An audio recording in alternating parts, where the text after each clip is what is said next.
Matt Canada has been a source of hate for Steelers fans for the past 2 years. But I'm here to tell you, I think something's brewing that could change a lot of people's minds over the course of this season. We'll talk about that with Alan Saunders of SteelersNow.com. I'm your host of the Locked On Steelers podcast, Chris Carter. Let's get into it.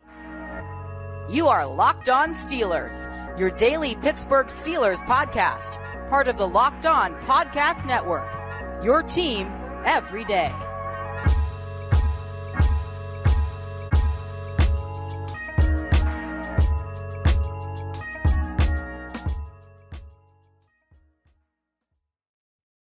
Hello and welcome to the Locked On Steelers podcast. I'm your host, Chris Carter, bringing you your daily dose of all things on the Pittsburgh Steelers. As always, you can find the show on your favorite podcasting apps and on YouTube. Like this video if you enjoyed. Subscribe to this YouTube channel to get all of your daily Monday through Friday episodes, as well as our bonus content. We thank you for making the Locked On Steelers podcast your first listen every day, because we're your team every day. And as I said before, we're joined by Alan Saunders of SteelersNow.com. We love having Alan on.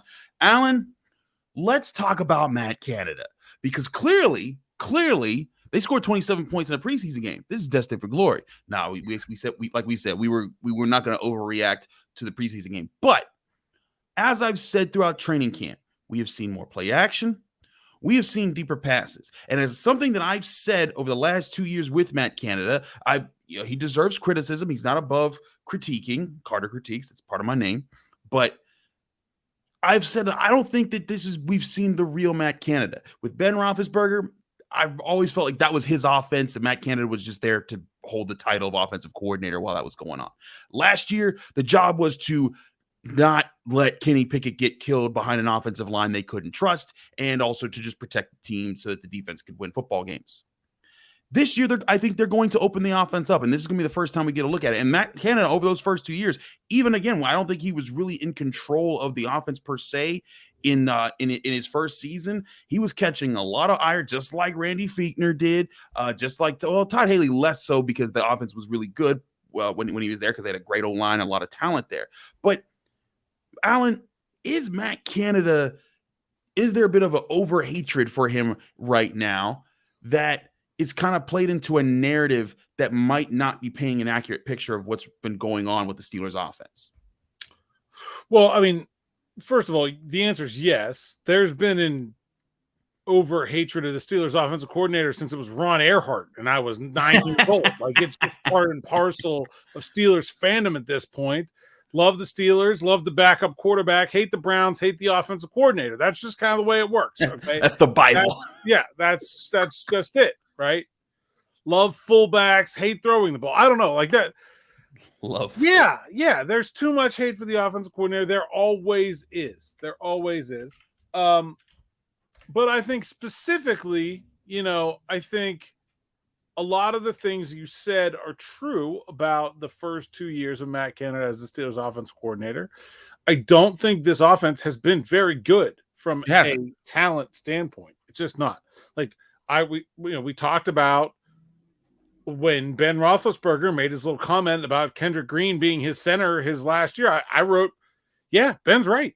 They stuck old Ben Roethlisberger in his last year with the worst offensive line the Steelers have had in 20 seasons. Yeah. Like, awful, right? Last year, not that much better of an offensive line, rookie quarterback.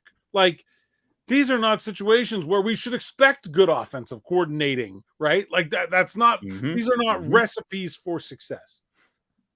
However, I will say this. One of the things that I think made, in my mind, Matt Canada a very good college offensive coordinator, one of the reasons that he was a very sought after college offensive coordinator, and probably the reason that he got the Steelers job in the first place, was the creative spark. The thing that you saw where it was like, that's an idea that I haven't seen before. And then this is an idea that builds off that idea. And there's a thread of intent through what he was doing throughout the course of a season that we have just not seen with the Pittsburgh Steelers. And to me, I think that tells us two things, right? One is that you can't have something that builds off something if you never have any success. Right. If your first step fails, then you can't build off that step. You just have to keep making that first step until you succeed at it. And I think it took them a long time. I think it took them until the second half of last season to really see some of that start to come through. I'm right with you on this. Alan, you guys wrote about this on SteelersNow.com, how a former NFL quarterback, JT O'Sullivan, who does the QB school show, the thing that he talked about how Matt Canada's play calling was this, that, and the third. He talked about the concepts were so bad. And he said, it's comedy, all this stuff. First of all, JT O'Sullivan, shout out to him for throwing 13 touchdowns and 9 interceptions, because we love that ratio here on the show. But, you hear that Steve Smith, who, by the way, was at Steelers camp last week, and I was waiting for Matt Canada to fight him because Steve Smith said he runs a Saturday offense. There has just been this misnomer of what Matt Canada's offense really is out there. And I've been on this show. Josh Taylor and I are two, I think, the loudest Matt Canada, I guess you could call us truthers, that y'all ain't seen what his offense is actually supposed to look like with the Steelers just yet. And Alan, I think we just got a real big hint that the Steelers know it across the board, that things are about to look a lot different in a positive way. And how I know it is because someone joined in on the anti-Matt Canada banter train, and it wasn't someone you normally think it would be. Cam Heyward on the Not Football. When Cam Heyward says what he's about to say, I'm going to show you this clip that he does for a promo for his show, Not Just Football. Go check out his show. It's a great production. I enjoy it myself. But when Cam Heyward says what he says right here, you know there's something going on here. But watch this clip. This was a promo clip that Cam Heyward was talking about Matt Canada. Yeah, Matt Canada is not opening up the playbook. It's very vanilla right now. I have to say, shout out to Matt Canada. We're going to have him on. Feel free to drop some questions on this episode if you have any. I think Coach Canada is holding it close to the vest right now. I hope so. And then we'll see what goes from there. Cam Heyward looking at this camera, trying to be like, oh man, we're so scared. Oh, Matt Canada's so vanilla. This is a setup. I don't believe Cam knows what he's doing. Cam would never besmirch a coach or a teammate out in public like that in a way, unless it was a setup to doing something else. What Cam Heyward's doing, if he's gonna have Matt Canada's show, he's gonna come in, he's probably gonna give some premise as far as like, hey, Matt, what's up with the offense, man? We ain't scoring points. What's up with this and this, that, and third? And then Matt's going to just calm it down and provide some perspective, and then everyone's going to come away more enlightened here. But if Cam Heyward is getting in on the joke of punching at Matt Canada, that means he and the Steelers know something, that this offense is going to be significantly better than it has been for the past several years. And we are all about to be talking about Matt Canada in a different light. At least that's what I think that they are feeling about right now inside the Steelers organization.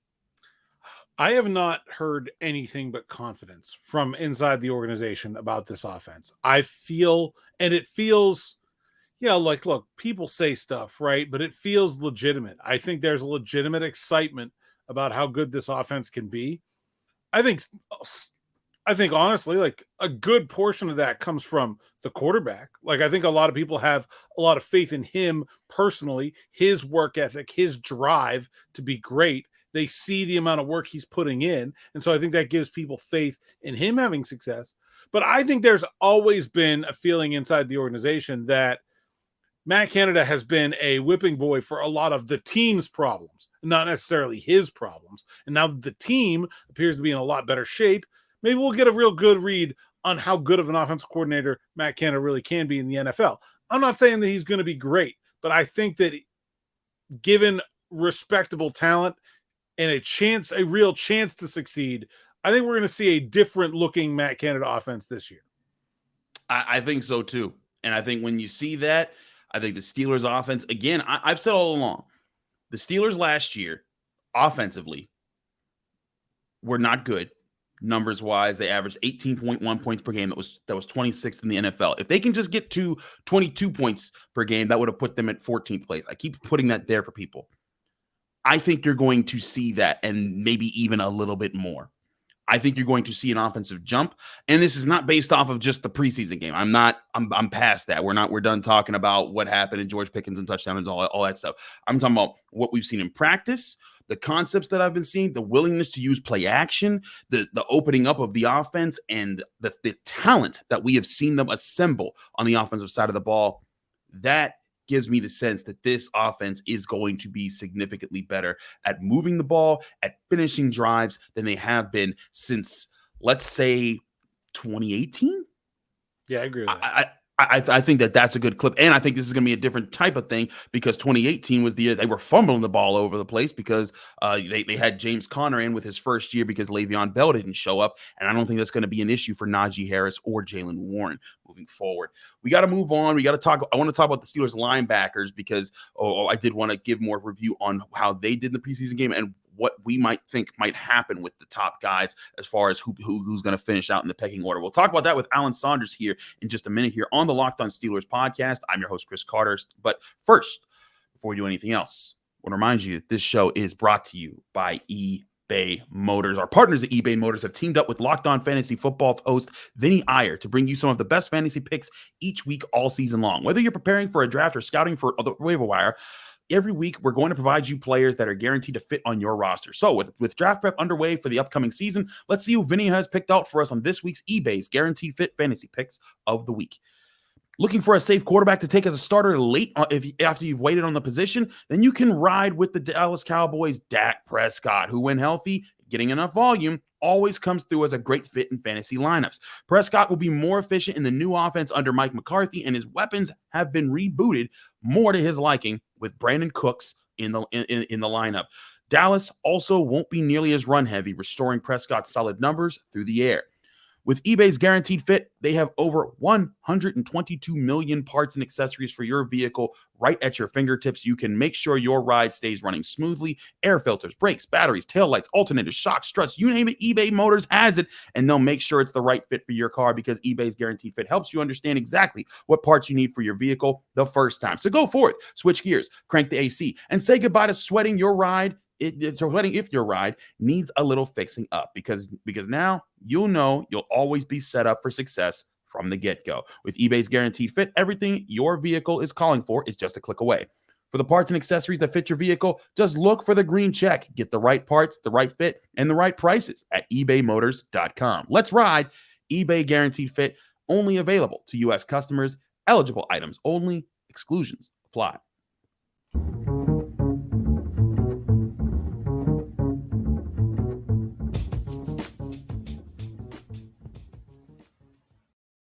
Back here on the Locked On Steelers podcast, Chris Carter, Alan Saunders talking Steelers football. We did a whole thing on Matt Canada. I want to switch to the defense real quick. Let's talk about the linebackers and what you saw from this group. Now, I thought Kwon Alexander was obviously the guy that made the most noise. He had some really big hits. He took a penalty, but as I tweeted this during the game, right, like Alan's making the face like, yeah, is that really a penalty? That was one of those I'd rather say whoa than sicko moments because I thought form tackle, he went into his chest, he ducked under it, the top of his helmet touched the guy's face mask, so technically it was a penalty.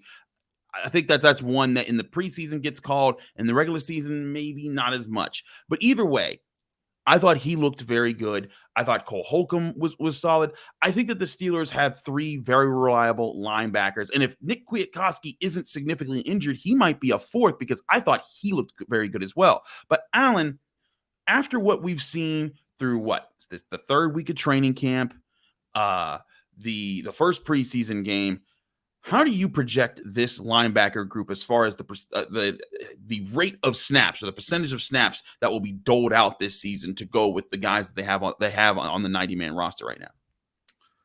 I expect Cole Holcomb to play most of the time and be the green dot and be maybe not a true 3-down linebacker, but to get the vast majority of the snaps. I think we will see a lot of Elandon Roberts in base defense when they're in first down nickel, that kind of thing. And I think we'll see a lot of Kwon Alexander in the sort of traditional nickel, dime maybe even. I expect those three guys to end up splitting the reps there, maybe like, I don't know, like 50, 30, 20, something like that. Okay. And I think you might end up seeing Elandon Roberts listed as the starter and give snaps to Kwon Alexander most of the time. But like, I think it's going to be very matchup dependent. Like, think about the players that I would want Elandon Roberts. So like the thing about Elandon Roberts is he's not what I would like. It's not like he can't cover, right? He's just not very fast. Okay. He has coverage ability. He knows what to do. He's actually extremely smart. One of the things that's been very impressive to me was how fast he was not only picked up the defense, but was like comfortable enough to call out other guys and be like, hey, you're not lined up right. Like, let's get, or hey, you didn't see that. Like, we need to check this right here. Like, he was doing that in OTAs. Like, already he had the defense down that well. Very smart guy. But like, there are lots of players out there where covering him is not a chore, right? Let's look early in the season. Kyle Juszczyk, right? Okay, not a chore to cover him. The 49ers are going to play him a lot. Patrick Ricard, not a chore to cover him. He's going to play a lot. Browns play all kinds of two tight ends. Whoever's opposite of David Njoku, usually not an exceptional athlete that is really hard to tackle, right? Or really hard to cover. Those kind of games where we're talking about teams that like to run the ball and like to use those fullbacks and extra tight ends, I think you're going to see a ton of Elandon Roberts. Now, you get a team like spread them out, athletic tight end. I think maybe we'll probably see more Kwon Alexander. Like they have different tools in their toolbox, and I think they have the ability to mix and match. But I think Holcomb will be the glue, the piece that plays the most and brings it all together. We saw that from him. He played a lot. Of all the first team guys, I think he played the most in that game. I think it was important for him to play because of the communication aspect. They got to get all the plays in. He's got to get things communicated to guys, make the right checks. It's different for him in a game than it is in practice. And so I think that was important for him. And so that's probably why he played so much. But yeah, I expect him to play a lot and the other two guys to play maybe less, but still a lot. I don't know how much room there is for a fourth guy. I thought Mark Robinson was very good in that game. And I thought Nick Kwiatkowski was very good in that game. We'll see. I mean, that's a lot of veteran guys. I'm not sure how much depth they need behind it, but I thought those two were both very good as well. I think it's going to be a tough question because the 53-man roster is always tricky to construct when you're looking at where you want your more flexibility, what position is going to get the extra guys there. And oftentimes that comes down to, can you contribute to special teams? And off-ball linebackers can be those guys. Everyone remembers Tyler Makedevich. He was a guy, Dirty Red, that he was very good on special teams. That's what kept him around for a while. Guys like Anthony Chickalo at outside linebacker were like that. I have to wonder if like a Tanner Muse it fights into this conversation. But if you were to make a 53-man roster right now, Alan, how many of these linebackers would you take with you, and who would they be? I'd take 4, and I'd take Robinson and the 3 guys we talked about. Okay. Well, there you go. That makes a lot of sense. I like this group as far as what we've seen so far, because I think what the Steelers truly need at linebacker, physical guys that are first. They're there to stuff the run. They'll help against the pass a little bit, but their priority is to make sure that if something breaks past the Steelers defensive line, you make sure it doesn't go that much further. And I think with this crew, they are very good at reading blocks, getting to the holes, and getting off blockers to be able to get to stuff those plays. And if they do that, it will make the pass defense that's more reliant on the pass rushers and their cover men, the safeties, the corners that are going to be moving all over the place. It's going to make all of that much simpler for the Steelers defense. Yeah, and I think, talking about special teams there, like maybe a guy like Tanner Muse gets in. Kwiatkowski can play special teams as well. But I think, we talked a lot in the preseason or, in the early part of the offseason, like, was Nick Herbig going to be part of this inside linebacker room? And I think it's pretty clear now that he's not. But if you're talking about a guy that's probably going to play some special teams that is that body style, like he's not that different than those guys in terms of size, speed. Like, I think he's going to be a guy who plays a lot of special teams, even though like that backup edge rusher has not always, we did not see Malik Reed running down on kickoffs last year. I think we're going to see Nick Herbig do that. I think you'll see Nick Herbig doing that. I think that I agree. Yeah. I also think Nick Herbig's pretty so quick that he might be a problem for some teams on special teams. Pump block? He's coming. Dude, he's going to be bringing it. Nick Herbig blocks 1 punt this season. I might just write that down right now. I like that idea. I like that's an interesting way to look at there. I'm very intrigued to see what the Steelers linebackers do with the lineup this year, how often they're used, but also what the key points are in the game that where they step in, because I don't think that they're going to be turnover machines. Like last year, that was one of my points, was that the Steelers off-ball linebackers created no turnovers. I don't think this group is going to be turnover creators. I think they might have like a couple here and there. People like that, he's going to get a couple. Okay, good point there. but even if he doesn't, if he is getting hits, like there was like the 1 3rd down where it was him at the 1 yard short, stuffed, play over, done, and it's 4th down. If they are able to do plays like that and force 4th downs, win those battles at key points, those will add up a lot if they're able to help there. And that's where I think the Steelers haven't consistently had a presence there. Devin Bush was looking like he could be that in his first year and a half.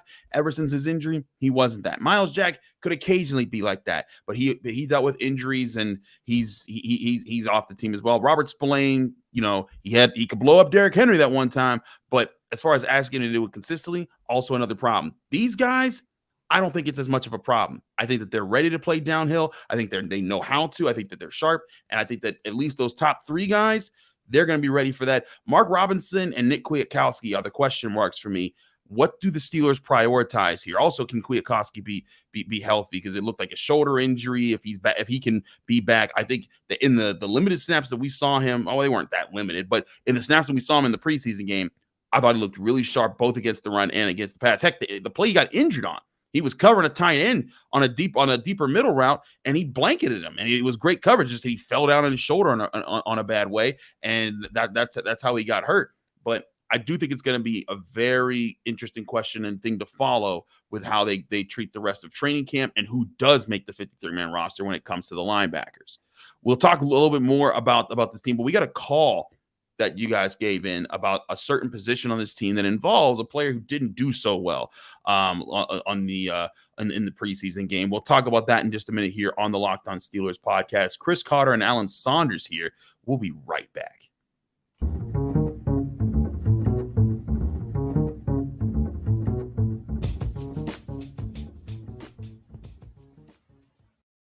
Back here on the Locked On Steelers podcast, Chris Carter, Alan Saunders coming at you on the Pittsburgh Steelers.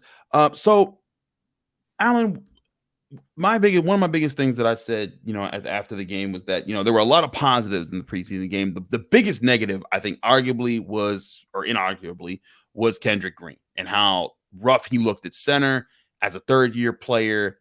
He looks like he hasn't grown much there at all. And it's a little disappointing because there was all the excitement of him playing fullback and him doing this and they're trying to find other ways to use him. But if you can't be useful at the main position that you were drafted to play, what good are you? And like, it's different and I said this with Ray Fittipaldo on our North Shore Drive podcast from the Post Gazette on Monday. Go check that out, by the way. It was a fun episode.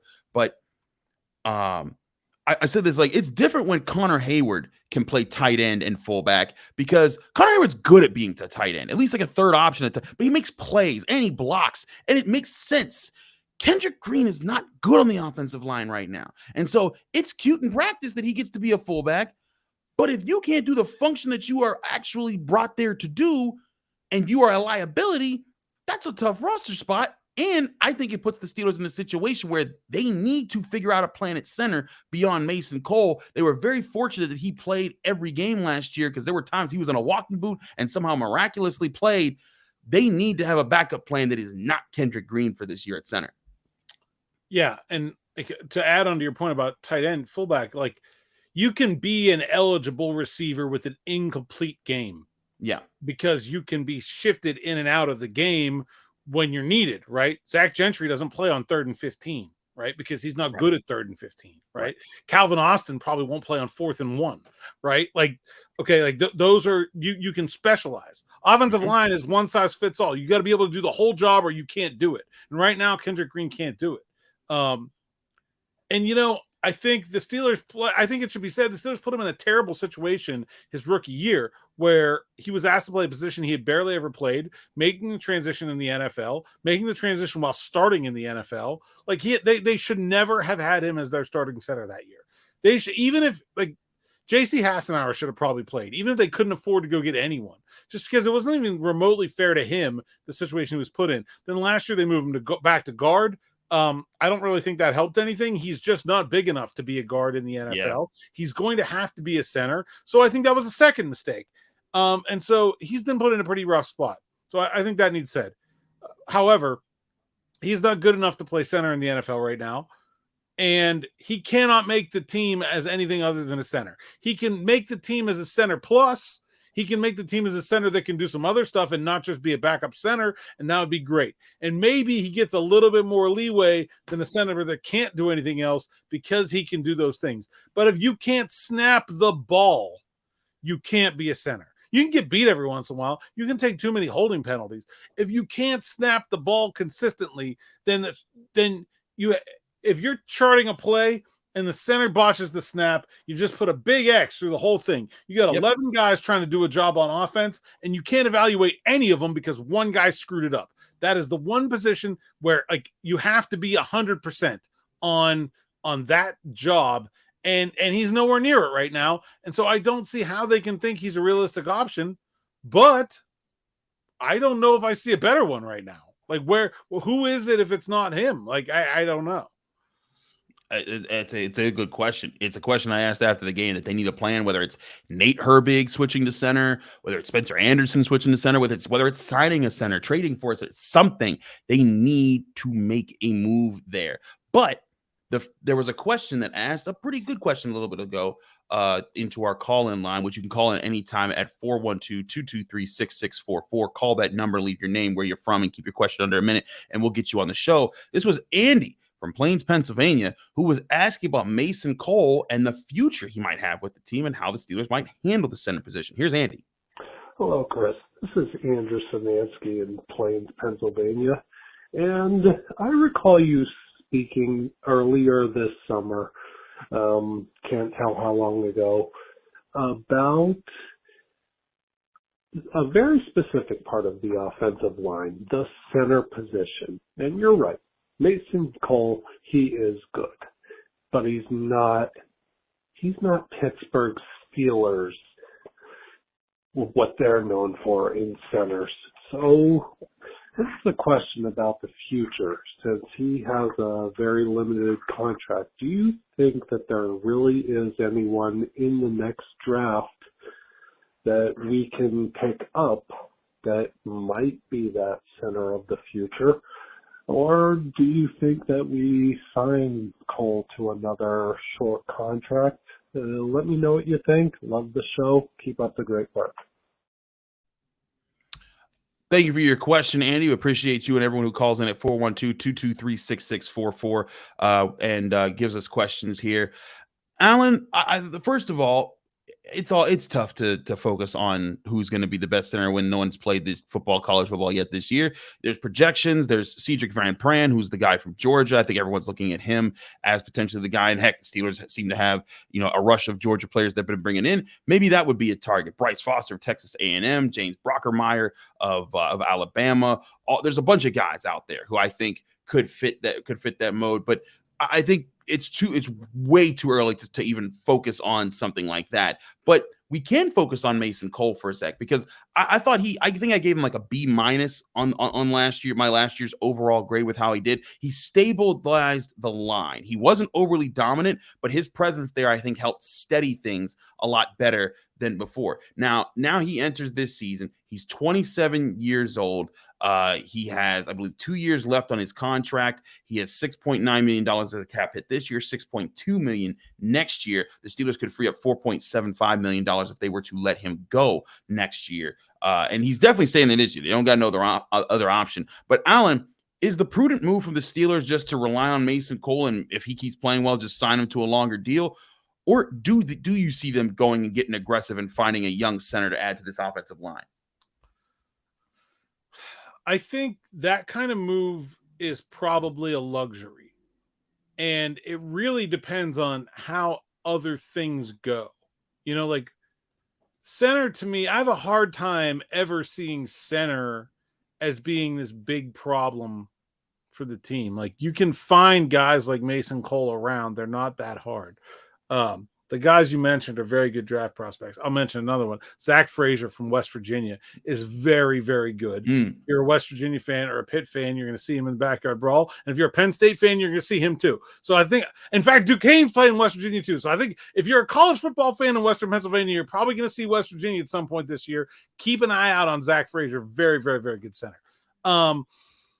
He's the Steelers have I love the caller's point. The Steelers have this history of the center position where like they have elite guys, and they can certainly do that, right? Any of those guys I think would probably fall into that kind of category, but at what cost and at what other position do they not address because they feel that they're going to use that spot to upgrade on Mason Cole? Levi Wallace is not signed beyond this year. That's probably, do they feel good going into 2024 with Joey Porter Jr., Patrick Peterson, and a question mark, right? Cam Heyward, not that young. Does Keanu Benton look like a guy that can be a future replacement there where that's a position they don't feel like they need to address? Does this whole thing that we just talked about at inside linebacker work? I mean, or are we back to right where we've been the last 4 off seasons where, hey, another plan at inside linebacker tried and failed, and now what? So I think there's a lot of other places where we don't know how things are going to go. And until we know how those things are going to go, I don't see how you could justify using a high draft pick on upgrading Mason Cole. He hasn't been that bad where I think it's that big of a priority, even if he is not the quality of player that the Steelers usually like to have at that position. I feel you. The center position historically has been so important to the Steelers in their successful years. Marquise Pouncey was a huge part of their most recent Super Bowl run. You can say 2008 it wasn't, but 2005 Jeff Hardings was a huge part of that. It was a huge part of that team. Of course, Mike Webster, Ray Mansfield of the 70s were part of that team. And hey, when they got to the Super Bowl in the 90s, Dermontti Dawson, huge part of that team. I understand Andy's question about Mason Cole, and I think that he does stick around, but I do think the Steelers, while there are other needs out there right now, that is something that they'll keep an eye on. And hey, part of this will be also, what does Omar Khan do? Because what does he prioritize? What deals is he able to work out? Who knows? Is there another player that gets traded at some point this year for the first pick of the second round again? Do they trade, I don't know, James Pierre, and the Bears are like, yeah, he's a great cornerback? I wouldn't do that. But in all seriousness, there's a lot of things that have to take shape before we can even start to look at what this next draft class could be, because there's going to be young players and old players that play well, don't play well, and it's going to change your perspective as far as what are the Steelers' actual needs moving forward.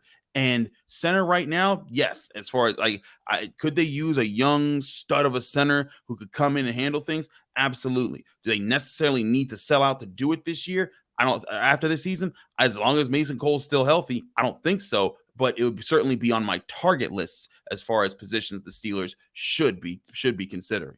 And there's a middle ground here too, right? Where maybe next year it's not a first round pick, it's not a second round pick, it's not a high investment guy.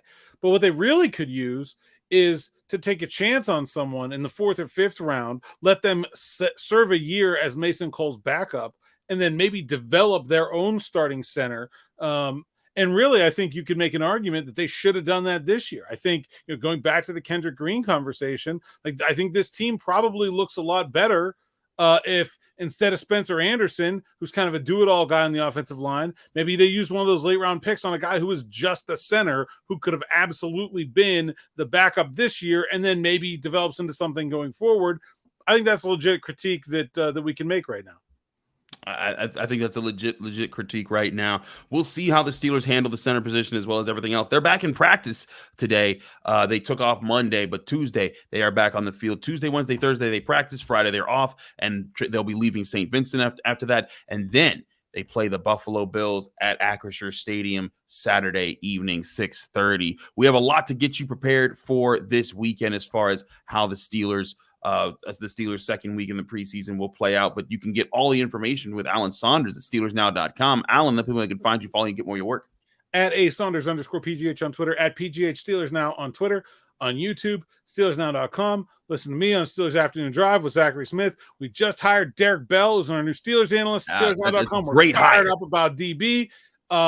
Yeah, big stuff going on. Super excited about the season. Make sure you check out all the content over there. Absolutely do check out all the great content they do at SteelersNow.com. They do an awesome job. I'm your host, Chris Carter. Follow me on Twitter and Instagram at Carter Critiques.